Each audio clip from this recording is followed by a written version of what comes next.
A gente fala agora sobre o caso Daniel Alves, acusado de agressão sexual em uma boate na Espanha. O jogador Daniel Alves contratou um dos advogados mais respeitados do país europeu para reforçar sua defesa no processo. Ele segue detido de forma preventiva sem qualquer regalia na prisão. Segundo o jornal espanhol El Periódico, o jogador divide a cela de 6 metros quadrados com outro brasileiro. Os detalhes da investigação, que vão sendo divulgados dia a dia, complicam cada vez mais a situação da estrela do futebol. Daniel Alves entrou em contradição em seus depoimentos e mudou a versão algumas vezes. Além disso, a vítima descreveu uma tatuagem íntima do jogador entre o abdômen e a virilha, fato determinante para manter a prisão. Outra mulher também denunciou Daniel Alves e disse ter sido apalpada por ele na mesma noite. Pavinato.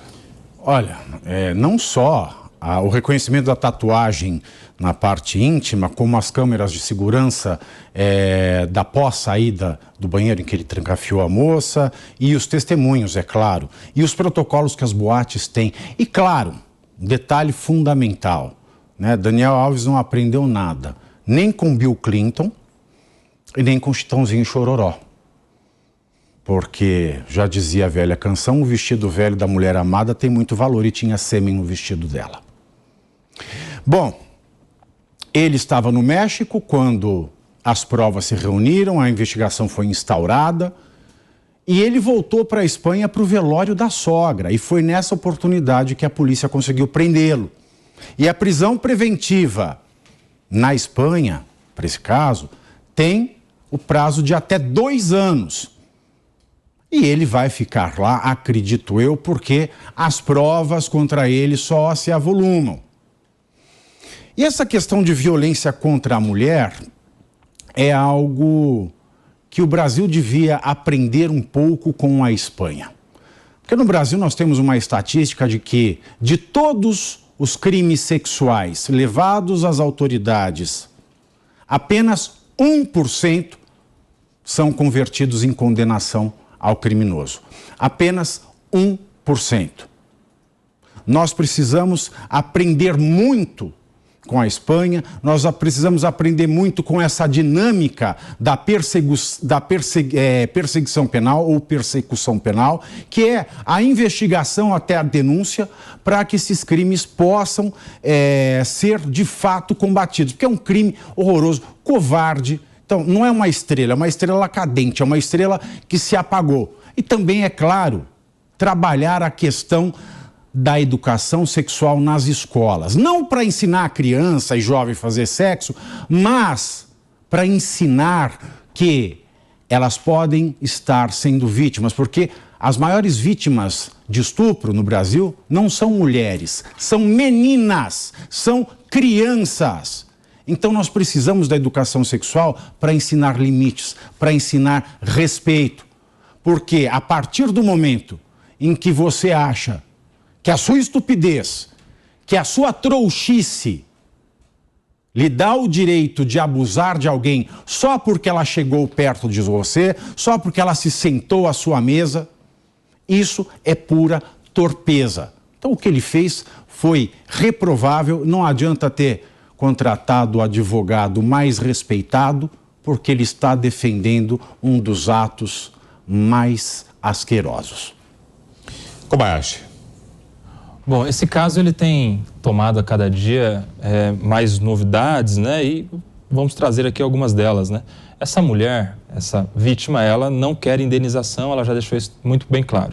Eu tenho uma crítica em relação a isso porque, infelizmente, a palavra da mulher, para ter alguma validade, ela precisa abrir mão de um direito que não deveria acontecer. Porque se ela foi violada na sua moral, ela deveria, sim, ter direito à indenização para reparar os danos que ela sofreu, se isso vier a ser comprovado por uma condenação lá na frente. Mas é muito triste que a gente tenha que ver alguém abrindo mão de um direito para que a palavra possa ter algum valor.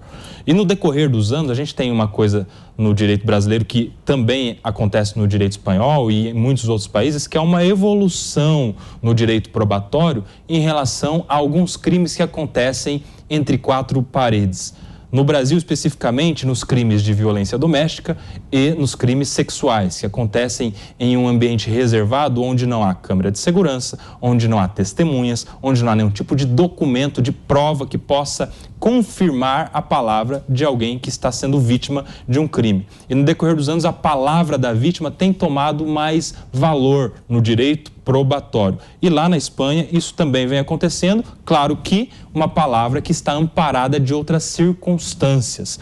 É prova que houve uma violação sexual o fato dele estar no banheiro feminino? Não é prova, mas isso somado à palavra da vítima, agrega valor. É prova que ela saber que ele tinha uma tatuagem íntima, isso é prova que houve uma violação sexual? Não é prova, mas o fato dela reconhecer agrega valor à palavra dela.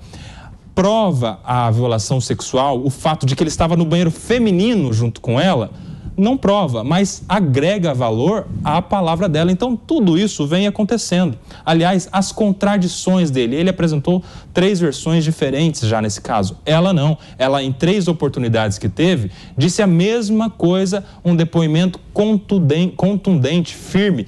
Falou no hospital, na delegacia e perante a juíza a mesma história. E, aliás, no hospital foi já de imediato, porque lá na Espanha há um protocolo que as boates devem seguir quando há qualquer tipo de denúncia, que é já de imediato colher todas as provas que estão ali vivas, por isso mesmo é que foi encontrado um sêmen no vestido dela, e um encaminhamento imediato às autoridades, e há um exame de corpo de delito. Então, tudo está caminhando assim para uma situação muito difícil do Daniel Alves, que, apesar de toda essa circunstância, ainda deve ser considerado inocente até que haja definitivamente uma condenação.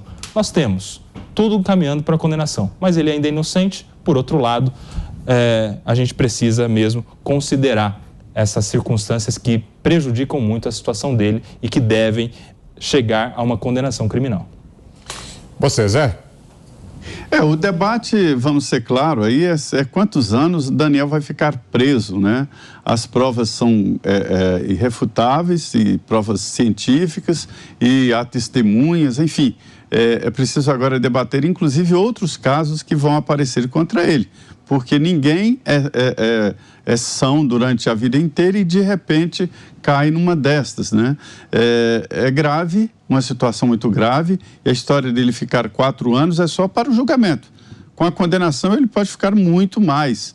E há uma dificuldade aí para o advogado, mesmo que um advogado muito experiente e tal nessa área penal, para soltá-lo, porque o Robinho fez uma escola, fugiu. Então, se soltarem o Daniel, é evidente que os juízes vão entender que ele vai fugir para o Brasil, e não está errado esse raciocínio, né? E aqui ele não poderia ser extraditado. Há papos aí de que ele cumpra a pena aqui no Brasil. Isso é muito difícil. Os juízes espanhóis não vão permitir isso, porque já há, inclusive, um outro caso, que é o caso do militar que foi pego com cocaína no avião da equipe do Palácio do Planalto, e pediram para ele cumprir aqui a pena, e a Espanha não aceitou. Teve que cumprir a pena na Espanha, né? Então, neste caso, o Daniel está mesmo no caminho para a condenação, não deve ser solto, e o debate é quantos anos ele ficará preso.